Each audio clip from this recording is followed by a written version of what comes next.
हरियाणा में लोकसभा के चुनावों को लेकर बीजेपी ने शंखनाद कर दिया है। जाती सर्द हवाओं से पहले ही बीजेपी ने कमर कस ली है। इस बार रणभूमि को कैसे सजाना है, किस धुरंधर को चुनावी मैदान में उतारना है, इसी पर मंथन होगा।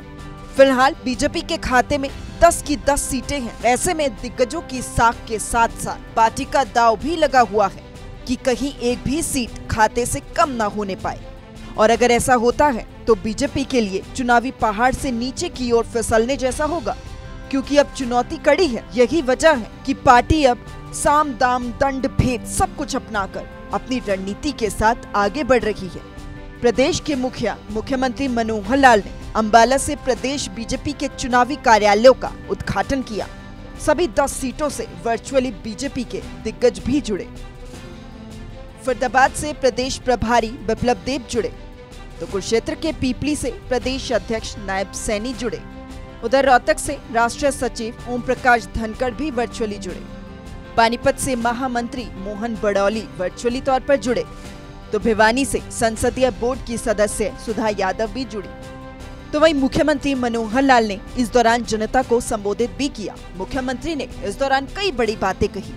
मुख्यमंत्री ने कहा, 10 साल में भारतवर्ष की दिशा तय हो गई है। 1947 में आजादी तो मिली, लेकिन दिशा तय नहीं थी। 2047 तक विकसित देशों में शामिल होना लक्ष्य है। 25 साल के लिए कार्यकाल अमृतकाल है। मुख्यमंत्री ने कहा, जनता के बीच संदेश देते हुए विकसित भारत का संकल्प लिया है। संगठित रूप से होकर आगे बढ़ने के लिए कार्यालयों का उद्घाटन किया। जनता समझदार है और अच्छा बुरा जानती है। 2002 का चुनाव, गुजरात का चुनाव, मुझे भी चुनाव की ड्यूटी के नाते वहां लगाया गया था। एक दिन सूचना मिली कि आज नरेंद्र मोदी जी गुजरात की सभाओं को संबोधित करेंगे। उससे पहले हम सुनते थे मोदी जी या कोई भी नेता अमुक सभा को संबोधित करेंगे, लेकिन जब ये सुना कि सभाओं को संबोधित करेंगे तो हम थोड़ा हैरानी हुई। लेकिन कुछ समय के बाद जानकारी मिली कि एक साथ 104 सभाओं को संबोधित करेंगे और ऑनलाइन करेंगे। वो पहला मौका था जब इस प्रकार का बड़ा कार्यक्रम में देखा मैंने गुजरात में। आज वही सारी टेक्नोलॉजी का जो उपयोग हमने पार्टी में बढ़ाया है, उसका जीता जागता उदाहरण आज हम देख रहे हैं।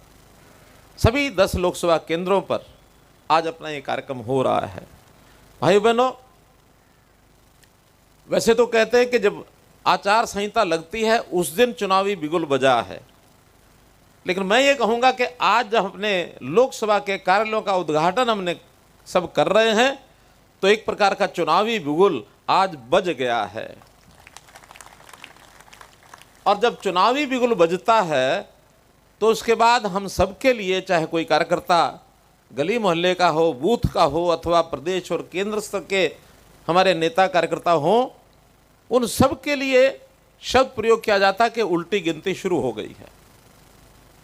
टारगेट अपना सामने है, एकदम स्पष्ट लक्ष्य, कहीं उसमें दुविधा नहीं है।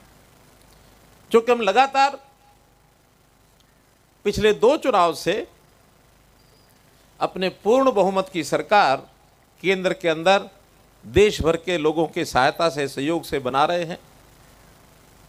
उसमें और आगे बढ़ने का हमारा लक्ष्य, अब कोई 400 सीटें कहेगा, कोई कम ज़्यादा कहेगा, लेकिन हरियाणा के लिए तय है कि पिछली बार भी हमने 10 की 10 लोकसभा सीटें जीती थी। इस बार भी हमारा टारगेट 10 की 10 लोकसभा सीटें जीतने का है। लोकसभा चुनाव में पिछली बार बीजेपी ने सभी 10 सीटों पर कब्जा किया था। मोदी लहर जब चली थी, हर कोई उसका गवाह बना था। लेकिन इस बार बीजेपी के लिए चुनौती कड़ी है। मुश्किल भरी इस डगर में बीजेपी अपने 10 सीटों के लक्ष्य को पा सकेगी, ये तो वक्त और जनता ही तय करेगी। अंबाला से सूर्य समाचार के लिए नरेश सैनी की रिपोर्ट।